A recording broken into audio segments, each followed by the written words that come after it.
My name is Jason Washburn. I was a corporal in the United States Marine Corps, in which I served 4 years. I did 3 tours in Iraq. My first 2 tours were with the 1st Battalion, 4th Marines, Charlie Company, and my third tour was with 3rd Battalion, 1st Marines Weapon Company. I was in the initial invasion, and eventually after the invasion was done, we settled down in Al-Hila. This was in 03. From 04 to 05, I was in Najaf, and from 05 to 06, I was in Haditha. During the course of my 3 tours, the rules of engagement changed a lot.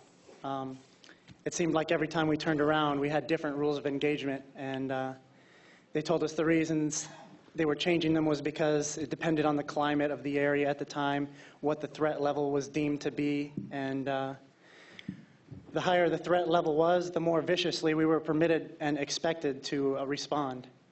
And for example, during the invasion, we were told to use target identification before engaging with anyone.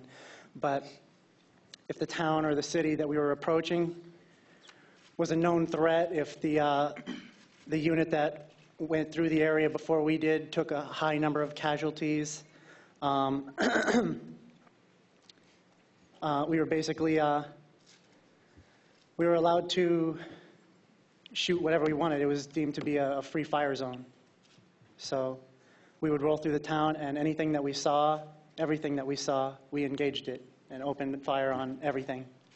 And let's see. And there was really, there was really no rule governing the amount of force we were allowed to use on targets during the invasion. I remember one woman was walking by, and she was carrying a huge bag, and she looked like she was heading towards us. So we lit her up with the Mark 19, which is an automatic grenade launcher. And when the dust settled, we realized that the bag was only full of groceries. And she had been trying to bring us food, and we blew her to pieces for it. After the invasion ended and Bush declared mission accomplished, the rules changed pretty drastically. Instead of actually firing, we used a lot of, I guess, close combat, just hand-to-hand type stuff, just simple hand-to-hand violence to subdue people. There were a lot of times where we would be out on foot patrols, and we were ordered to not allow people to pass through our patrol formation, and unsuspecting villagers would try to pass through or cut through the formation, and we would butt stroke them, jab them with the muzzle, kick them or whatever, just get them out of the formation. And one time there was a guy on a bicycle with a basket full of groceries, and he tried to just roll through, and we clotheslined him and smashed up his bicycle for what? Passing through the formation. And but this is like what we were expected to do. And in another instance, we were ordered to guard a fuel station. At the end of the day, like nothing had happened, and we had mounted up into our trucks.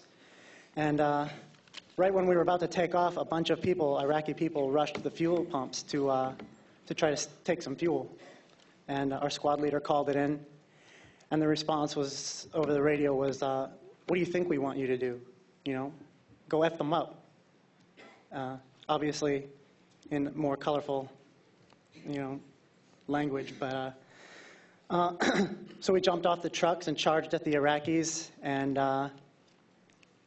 we really beat the hell out of them, and with rifles, fists, feet, everything else that we had available. So once they had either fled or were broken and bleeding, unconscious on the ground, we mounted back up in our trucks and left. We were never told to detain anyone there or, question anyone. It just messed them up, And most of the innocents that I actually saw get killed were behind the wheel of a vehicle, usually a taxi driver. I've been present for almost a dozen of those types of people that got killed just driving. During my third deployment, there was a rule in place where all Iraqi traffic had to pull off of the road to let military convoys pass by. If they didn't comply, or somebody got back on the road too early, they would get shot up.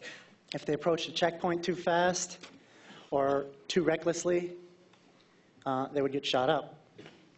Also, we were often told to be on the lookout for vehicle-borne IEDs, improvised explosive devices, matching the description of every taxi in Iraq. You know, be on the lookout for a car that has orange panel doors and, front that's white, or, vice versa. And it's like every taxi in Iraq, that's exactly what it looks like. And those are the cars that we're supposed to be looking out for that could be, VBIEDs. And so quite a few of those guys got shot up just because their car looked like what we were told to look out for. In another instance, it was actually a mayor of a town in our AO near Haditha that got shot. Our command showed us pictures from the incident. They had gathered the whole company together, and they were showing pictures of all of this, what everything looked like, and pointed out the reason that they did this was because there was a really nice, tight shot group in the windshield, and he announced to the company that this is what good Marine shooting looks like. And that was the mayor of the town. And it was actually my squad that was after that tasked with going to apologize to the family and pay reparations. But it was kind of like, basically all we did was go there and, give them some money and then leave. And, oh well, is, the way, it seemed they wanted us to apologize to them. It was really a joke. Something else we were actually encouraged to do, almost with a wink and a nudge, was to carry drop weapons, or by my third tour, drop shovels. What that basically is we would carry these weapons or shovels with us because in case we accidentally did shoot a civilian, we could just toss the weapon on the body and make them look like they were an insurgent. Or, like my friend here was saying, we were told by my third tour that if they were carrying a shovel or, in a heavy bag, if they were digging anywhere, especially near roads, that we could shoot them.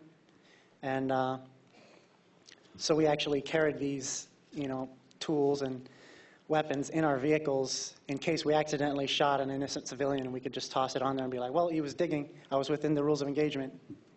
And this was commonly encouraged, but only behind closed doors. It wasn't obviously a public announcement that they would make. But yeah, it was pretty common. And so, yep, that's all I have to say.